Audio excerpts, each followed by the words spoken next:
How's it going, everybody? Just a couple weeks till race day. I am in the middle of a little bit of a longer ride this weekend. I'm gonna go on a little bit of a longer run tomorrow in the midst of the absolutely beautiful University of Washington campus. It's the cherry blossom season right now. So we're gonna just go zip through the main section, take a look at the cherry blossoms, and then get back to the ride. This week, I kind of want to talk about two things. One, those opinions that you have that are maybe a little bit either controversial or not just universally accepted, and maybe we can all share some things that we believe that maybe are not universal for the sake of the betterment of everyone.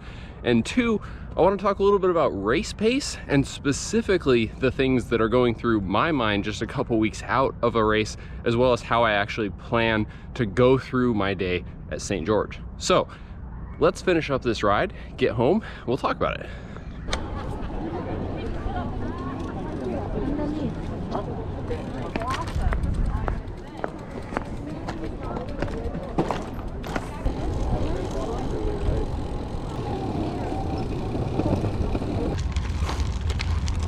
Coming in right now to Gasworks Park, one of my favorite places in the world. Used to be a major petroleum refinery here in Seattle, and then in the 60s when they got rid of it, they converted it into a park. Was she in the car? No. I will freely admit that today is one of those days I didn't really want to get on the bike, but man, once you get going, I've never regretted it. It's always good. All right, so we helped a guy out on the trails who didn't have a CO2 and he needed one. And that goes to one of my all-time rules. If somebody needs a CO2, give them a CO2. Karma will save you in the future. Okay, so here's the goal for today. I want to share some things that I have strong opinions on and you probably have strong opinions on. And the point of this is not to start an argument. It's not to say that I'm right and that other people are wrong, but rather two people can disagree and they can both be right from their lived experiences. Share your thing that you have a strong opinion on, and even if we all don't agree, listen and consider why someone might have that opinion, and that's the goal. Number one, it kills me when beginners to the sport are recommended technology, gear, hardware, whatever, that is so expensive when they just want to get into the sport. Hey, I'm a beginner triathlete and I need a watch. And people go in and recommend them like Phoenix 6s, Garmin 945s. All they need is a watch that'll do swim pace, bike pace, run distance, time, heart rate, basic GPS. Maybe not recommending them a $600 watch. It kills me. Number two, on the swim. I think a lot of people simultaneously don't swim enough and swim too much. Triathletes are not known for being great swimmers.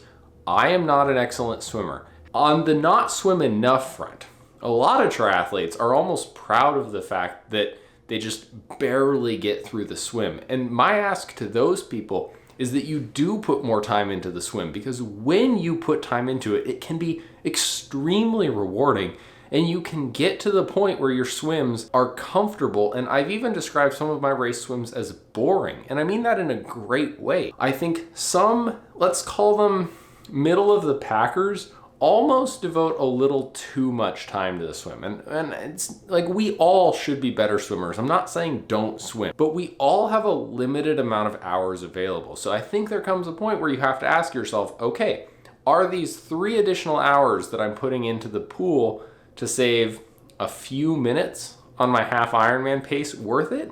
Or would I get more out of it by putting it on to the bike or the run? Number 3 is sort of training plans in general. You know that whole polarized threshold sweet spot argument that like lit up the internet a month ago? Honestly, the single biggest takeaway that I had from that entire debacle, myself included, was that there are a lot of ways to get fast. So we have all of these people who are basically evangelical for like this one plan or this other plan, and the plan that will get you the fastest is the one that you actually do and the one you love to do and the one you do all the time. And I get it. We are all time limited, want to maximize our outputs based off of our inputs. That is a completely normal, rational thing to want to do. But the biggest thing, just doing the work, is going to get you 90% of the way to the same place. So like, yes, marathon times have come down over the last century. We all know that. I really am a believer that, like, yes, if you want to pour effort into figuring out what the most effective plan is, you can do that. And there's a lot of great options. But if you don't, and you just want to swim, bike, and run consistently and frequently, you're also going to get strong. And I just don't think it's worth arguing about. That's me. All right, today is now tomorrow. And I've got a couple more. One, running. Run slow to run fast. Now, before you freak out, I agree with that. However, what kills me is a lot of people give that advice as though running slow is the only thing you ever need to do to run fast. Yes, running the majority of your runs slow is excellent for building progress, but you do still have to actually run fast on occasion. Logically, I think most of us understand that we can't run all runs at, say, 10, 30, or 11-minute pace, and then on race day, go drop an 8-minute per mile marathon. So it's not that run slow to run fast is bad advice, it's just incomplete advice, and I think we should always throw that asterisk on there. And this next one might be really controversial.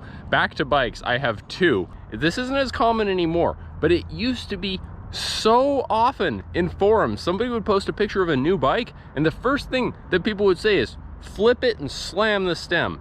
That's terrible advice. What you should do is listen to the advice of your fitter.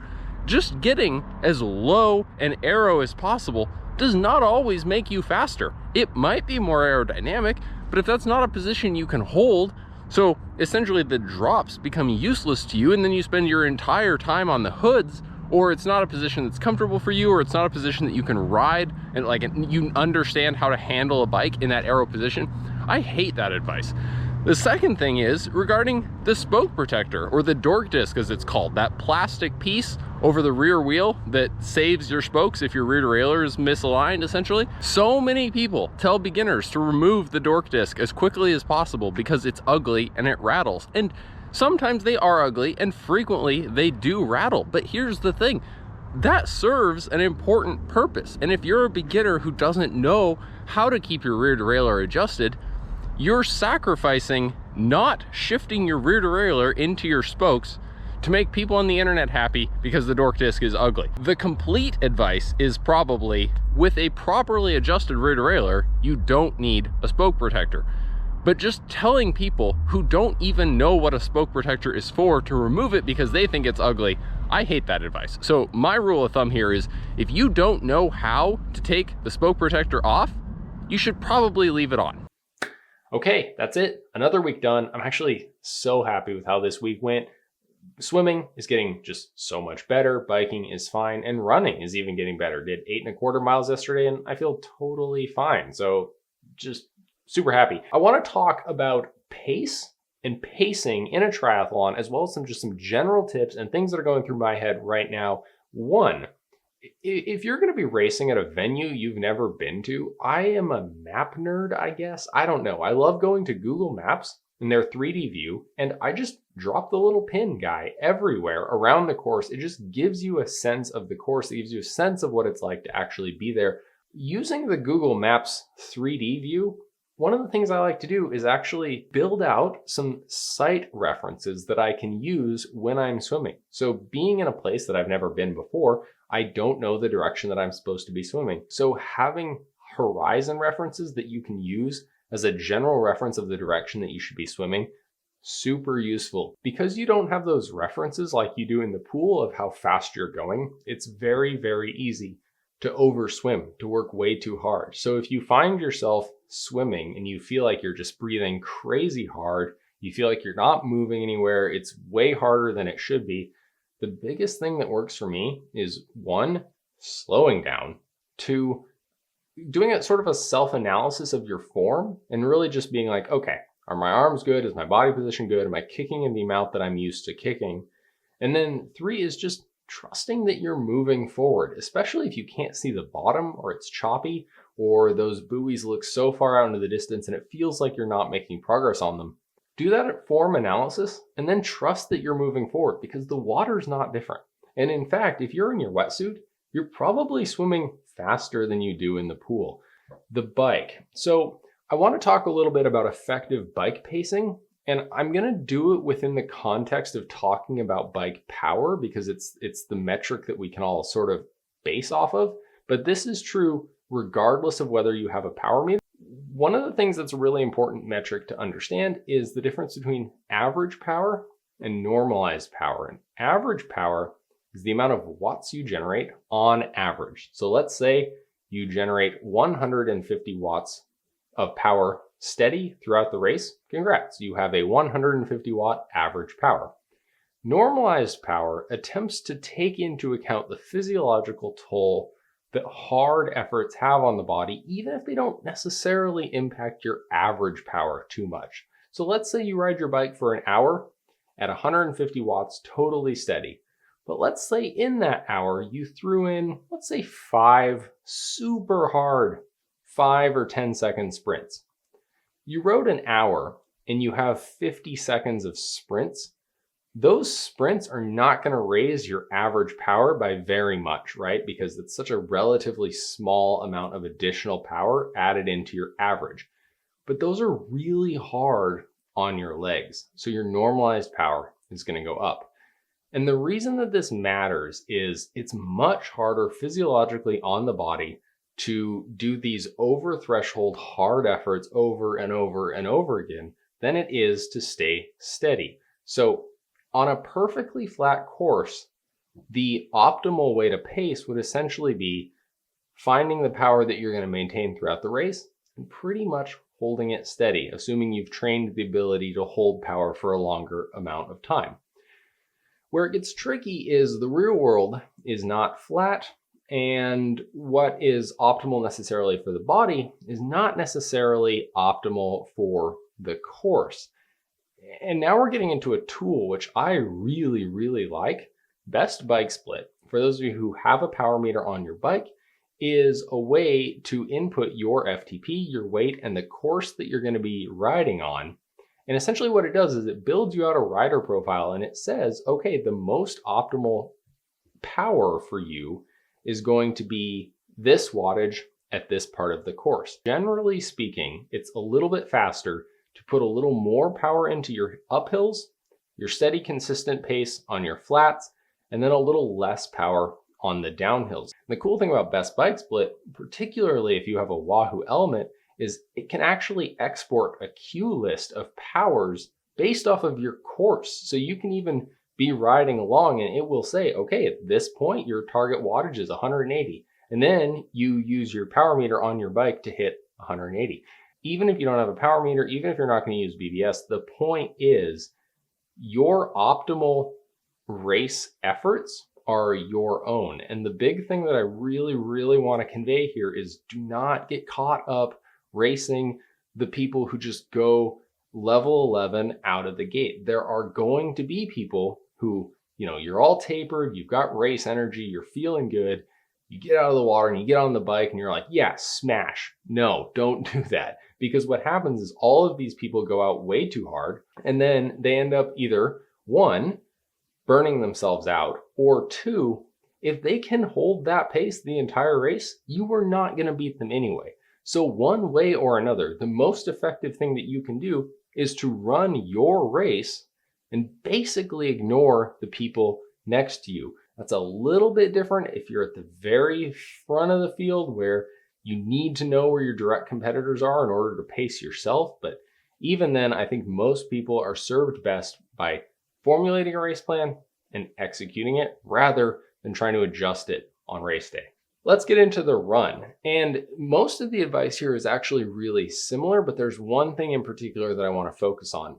St. George is a very hilly run. It's got just under 1,300 feet of gain in the half marathon. It's going to be a spicy run, no doubt about it. But the thing that I want to talk about here is when it comes to running hills, the most effective thing that you can do is maintain your effort, not your pace. And I think a lot of people might know that, but I want to explore one piece here because it's really important. And when you understand it, I think it's enlightening. So let's say there's a hill that's 1/3 of a mile long, and let's say it's steep enough that you running 13 minutes per mile up this hill is hard. That hill will take you 4 minutes and 33 seconds. A lot of times, hills that are that steep, just by dialing that back to a fast walk, will bring you into almost a recovery zone. And if you go from 13 minutes in this example to, let's say, 16-minute per mile pace, that same hill, 1/3 of a mile long, will take you 5 minutes and 33 seconds. They'll be walking up this hill and they're thinking, like, I've been walking for 4 minutes. I've lost so much time. I've lost 4 minutes, but you haven't lost 4 minutes. Over the course of this entire hill, in this example, you've lost 1 minute. And then it's worth understanding that that 1 minute that you've lost might very well be gained back down the road because the other athlete who ran up this hill just gave themselves 4.5 minutes over threshold, into Z5, like a hard effort.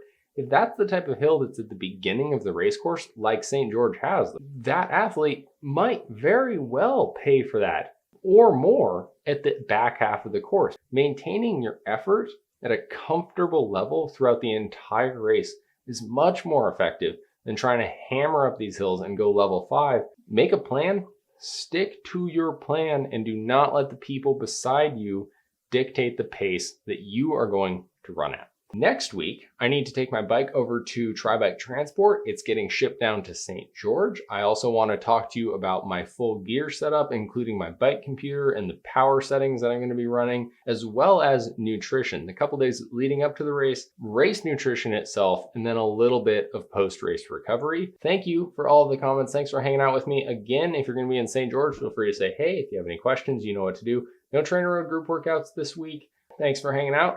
I'll see you next week. Bye.